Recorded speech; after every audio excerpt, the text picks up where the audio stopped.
ओम नमो भगवते वासुदेवाय। भगवान बृहस्पति देव की पूजा अर्चना के लिए बृहस्पतिवार को व्रत करके बृहस्पतिवार व्रत की कथा का श्रवण करना चाहिए।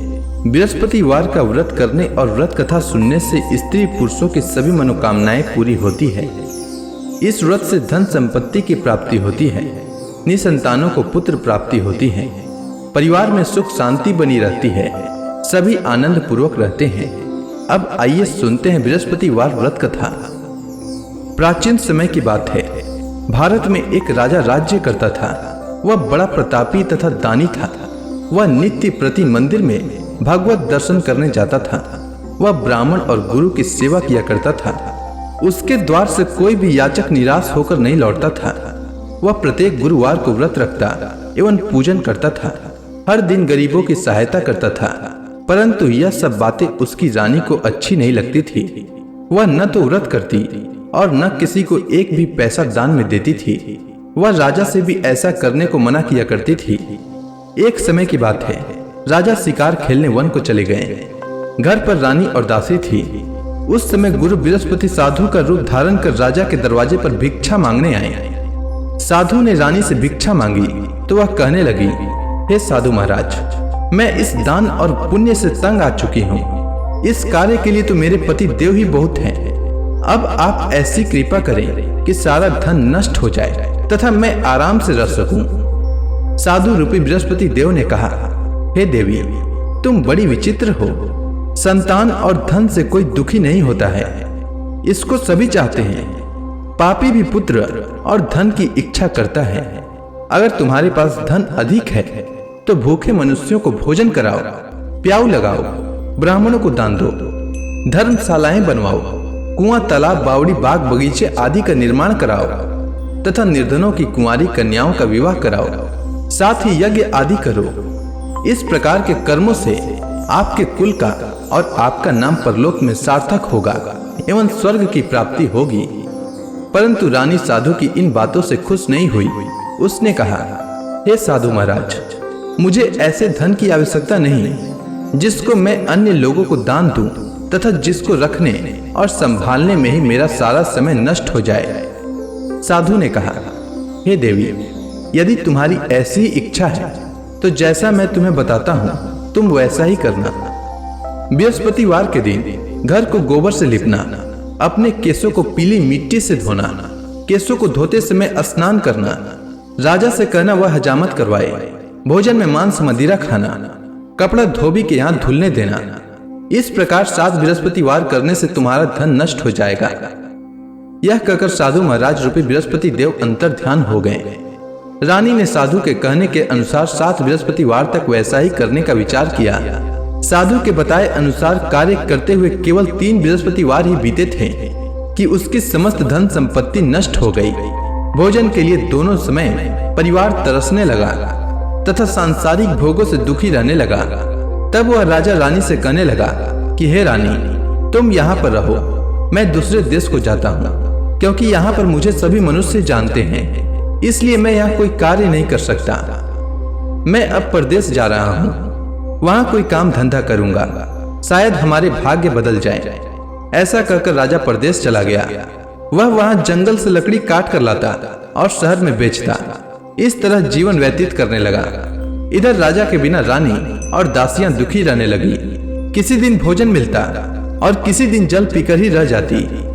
एक समय रानी और दासियों को 7 दिन बिना भोजन के व्यतीत करना पड़ा। तो रानी ने अपने दासी से कहा, हे दासी, यहाँ पास के ही नगर में मेरी बहन रहती है। वह बड़ी धनवान है, तो उसके पास जा और वहां से 5 सेर बेझर मांग कर ले आ, जिससे कुछ समय के लिए गुजर हो जाए। दासी रानी की बहन के पास गई। रानी की बहन उस समय पूजा कर रही थी। बृहस्पतिवार का दिन था। दासी ने रानी की बहन से कहा, हे रानी, मुझे आपकी बहन ने भेजा है, मुझे 5 सेर बेझर दे दो। दासी ने यह बात अनेक बार कही, परंतु रानी की बहन ने कोई उत्तर नहीं दिया, क्योंकि वह उस समय बृहस्पतिवार की कथा सुन रही थी। जब दासी को रानी की बहन से कोई उत्तर नहीं मिला तो वह बहुत दुखी हुई। उसे क्रोध भी आया। वह लौटकर रानी से बोली, हे रानी, आपकी बहन बहुत ही धनी स्त्री है। वह छोटे लोगों से बात भी नहीं करती।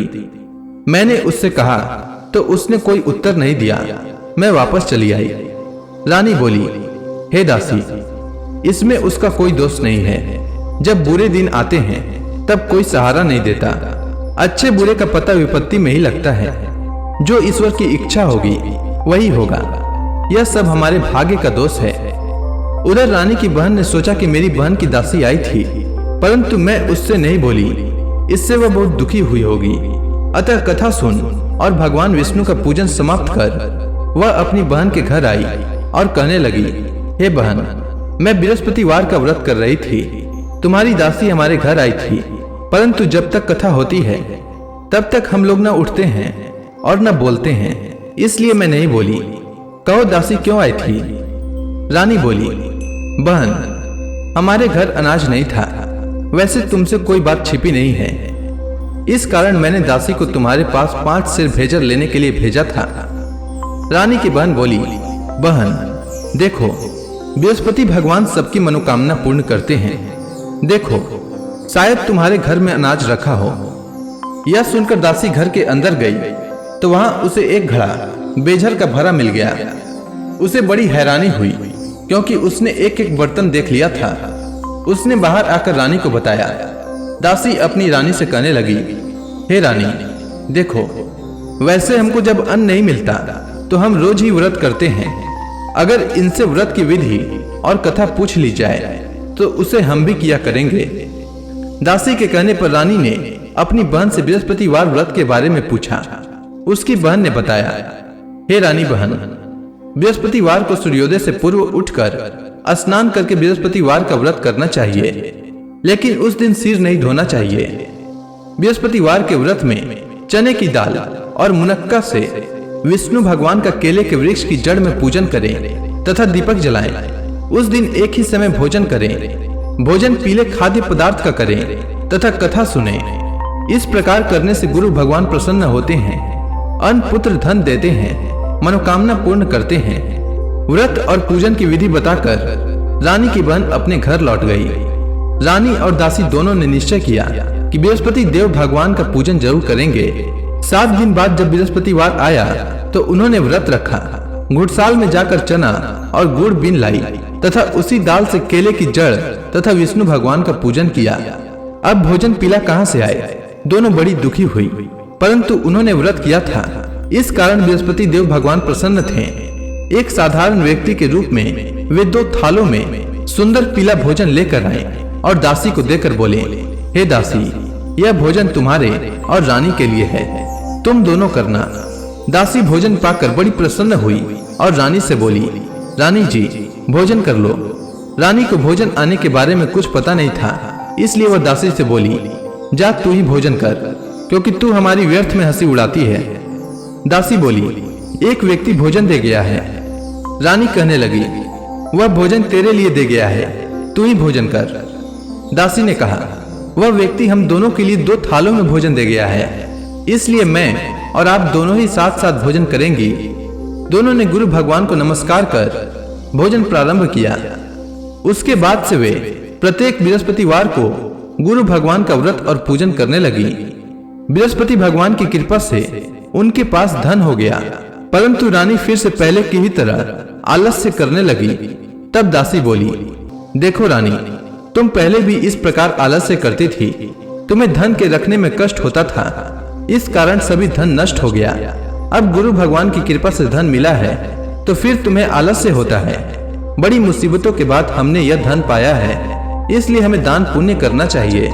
तुम भूखे मनुष्यों को भोजन कराओ, प्याऊ लगवाओ, ब्राह्मणों को दान दो, कुआं तालाब बावड़ी आदि का निर्माण कराओ, मंदिर पाठशाला बनवाकर दान दो, कुंवारी कन्याओं का विवाह करवाओ।